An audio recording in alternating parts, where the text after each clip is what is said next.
Hi, welcome back to the channel. As always, right, let's start again. Hi, welcome back to the channel.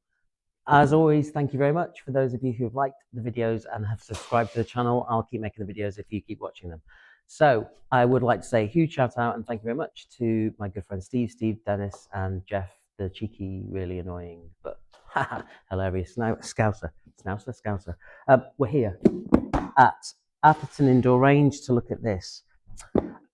The Taipan Veteran 2 UK Spec 177. This is the tactical version with the bottle. Synthetic stock, and it's not got the laminate, which is what I was holding out for, but still I had an opportunity to pick this up and we're going to have a look at this now. So as usual, let's just have a quick mosey on in the instructions in terms of what you get in the box. Instruction booklet, that's their version of like a target sheet, which is bizarre. And here is the actual rifle instructions. That be the one I've got here, which is the 550mm version. Basically free floating barrel, and it's unchoked, so it takes slugs as well. Here's the tech specs, nice and easy. It's got this one obviously has got the bottle on it in terms of the 480cc, they call it the Kevlar bottle, and it's got a 75cc power plenum. It says it goes up to 300 bar. I wouldn't do that. I'd probably take it to about 250. It says a fully adjustable trigger. It's multi-way adjustable 2-stage, and supposedly really good for precision. The magazines are rotary magazines, just like Virox, or even the what they're called, the Edgun Matadors or Leliers. So this one has already got some pellets in, and this one hasn't. So we can potentially try shooting it now, even without any scope on it. Let's see.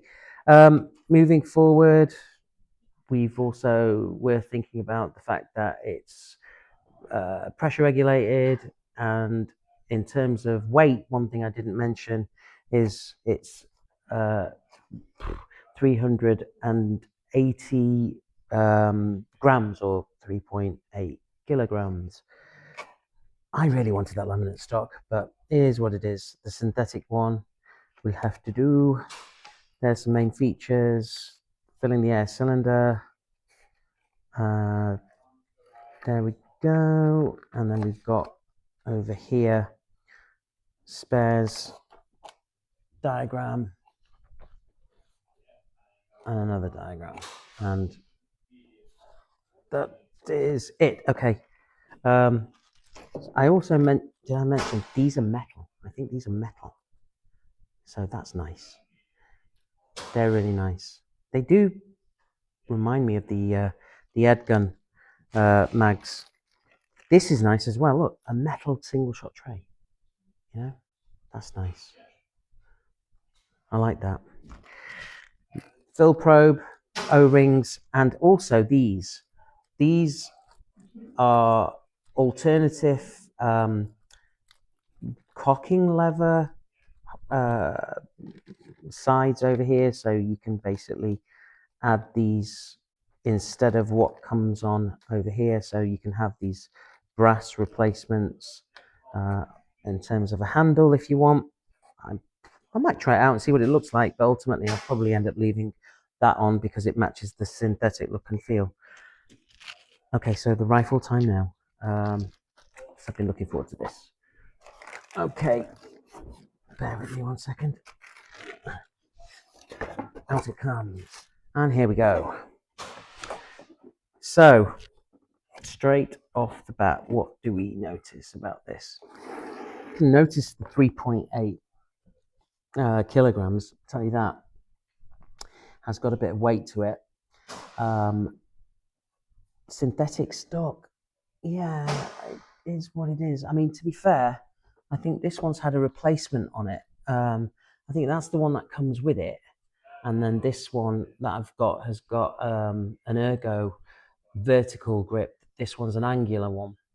So this one's essentially got a larger palm swell on it as well. I don't know what to make of this synthetic stock, really. Again, I think I'm leaning towards preferring still the laminate version, but then I am a sucker for laminate. What else can we see?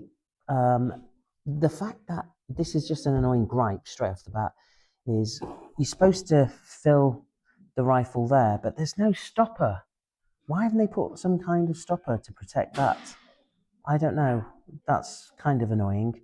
And another gripe for me is why do they end the Picatinny rail here and not potentially lower it and carry it on? Because I can see that's something that I'm going to have to do, look at some kind of way of extending this forward.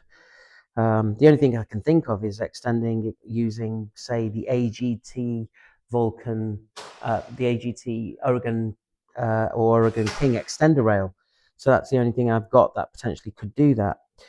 But let's carry on just going at the back initial impressions. There is the hammer spring, and there is essentially a cover covering this, which I believe is plastic.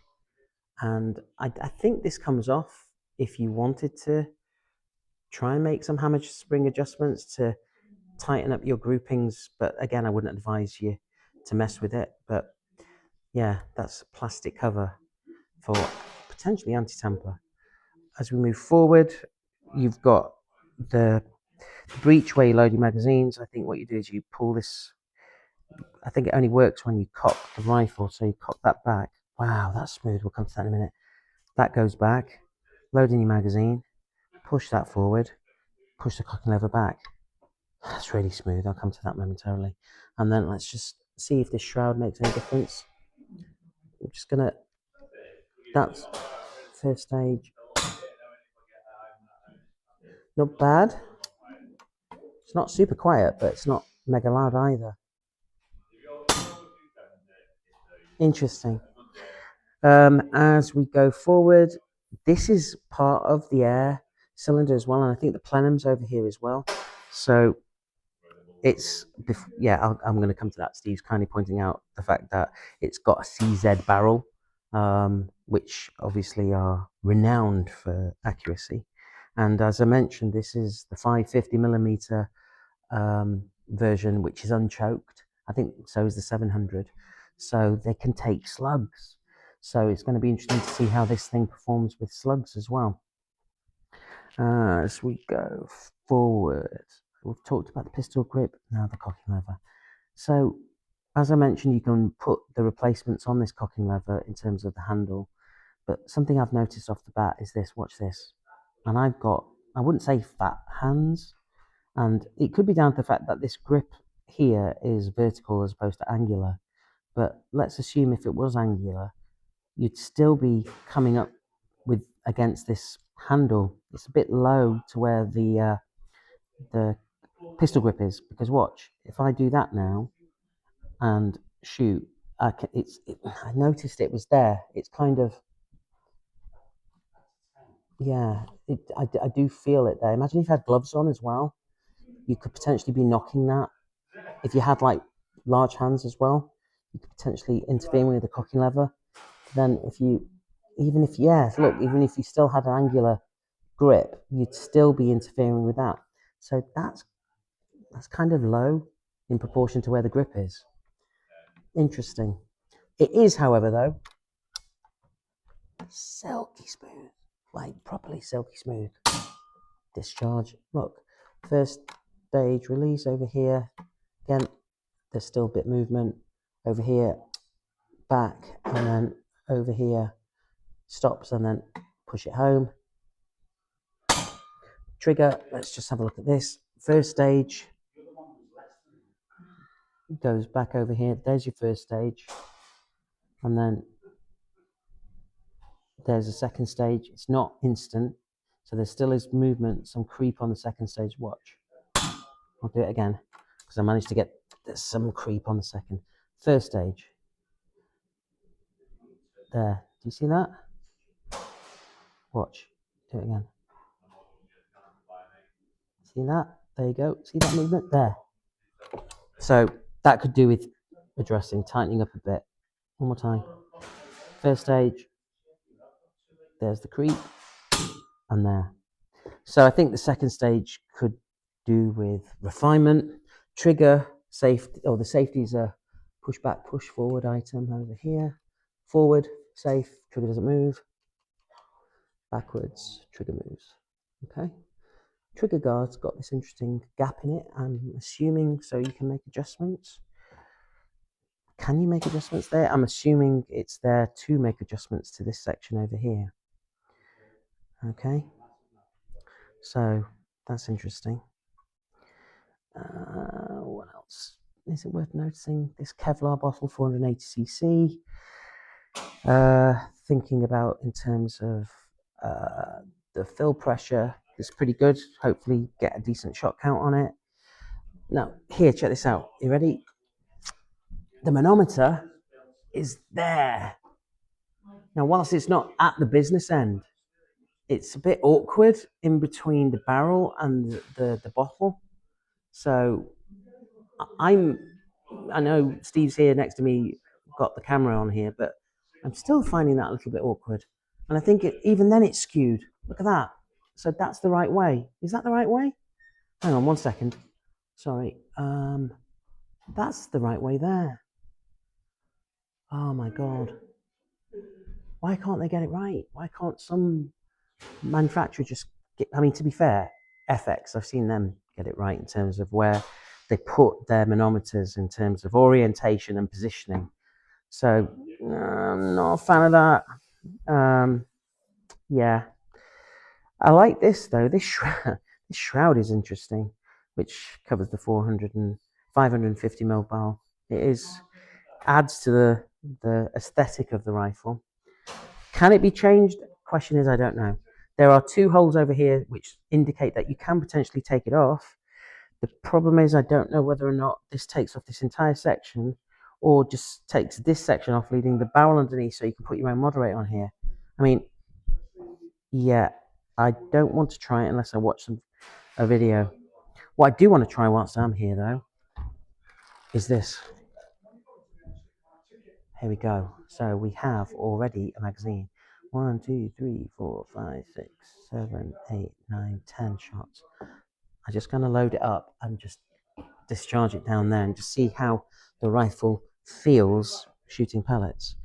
So, cocking lever back, this back, this I think is in the right way, it just slots in, this goes forward, cocking lever forward.